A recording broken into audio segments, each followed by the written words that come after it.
Now, many of the 60,000 visitors that come to Spurn Point every year are here for the wildlife. It's a national nature reserve and it has SSSI status.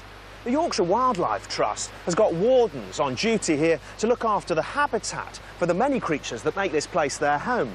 But this year, their efforts have been particularly thwarted.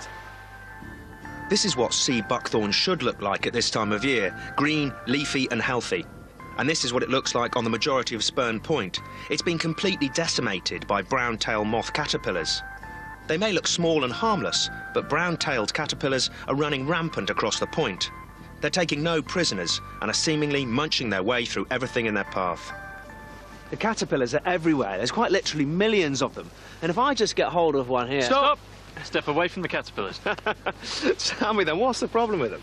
Well, the caterpillars have small barbed hairs, which when they're caught in the wind or when you come into contact with them, they can be an irritant to the skin and also to the eyes. And why are there so many of them then, Chris? They were first recorded on site as a moth in 1973, but only as a breeding species as recently as 2004. This year they have reached epidemic proportions as part of the natural 5-year cycle.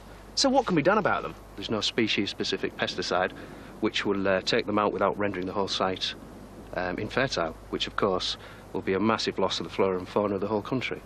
What other sort of things have you got on the site? I mean, we're on the sandbanky area here. What other things are there to see? Well, out on the mud flats, the waders are feeding. It's low tide, so should we go and see what we can see? Yeah, that'd be great. Go out there.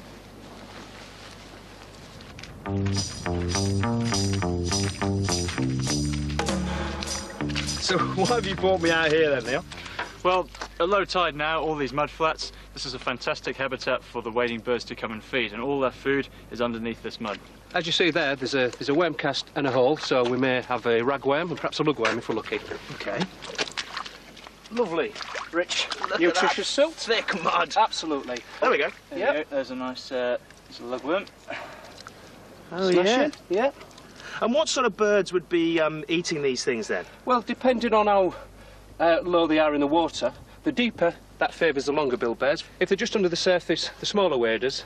Now, someone worked out that this estuary mud has as much calorific value as 5 chocky bars per litre, which is pretty nutritious, but of course, pretty rubbish with a cup of tea. I wouldn't want to eat it. No.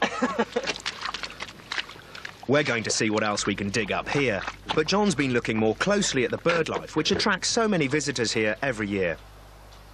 There's been a bird observatory here at Spurn Head for almost half a century now, ever since this place was first recognised as a crucially important stopping over point for migratory birds. And over the years, ornithologists have carefully monitored all the different species that use this unique strip of land.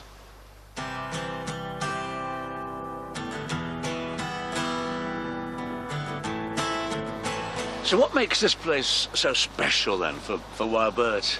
Well, because of the different habitats we have here and the migration that happens here, because of the shape of the peninsula, everything's funneled down the peninsula. And because it sticks out in the North Sea, this is the first piece of land that birds see, you know.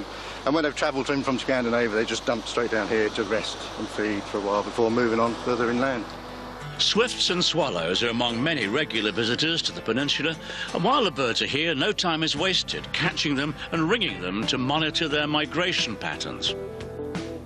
What's this then? This is a lesser whitethroat. This is a migrant from Africa.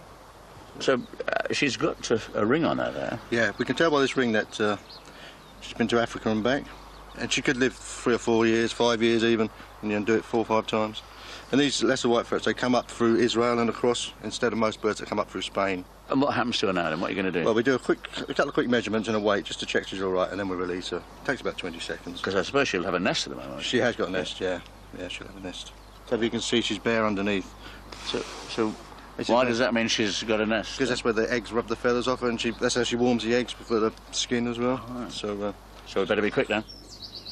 Right, we just do a simple wing measurement. So 6 centimetres. 64, yep.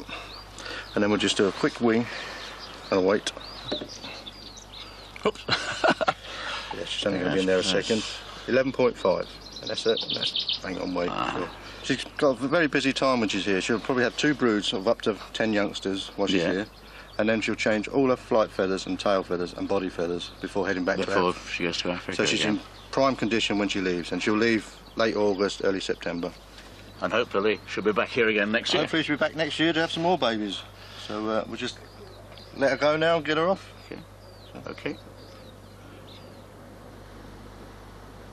Well, it's time to head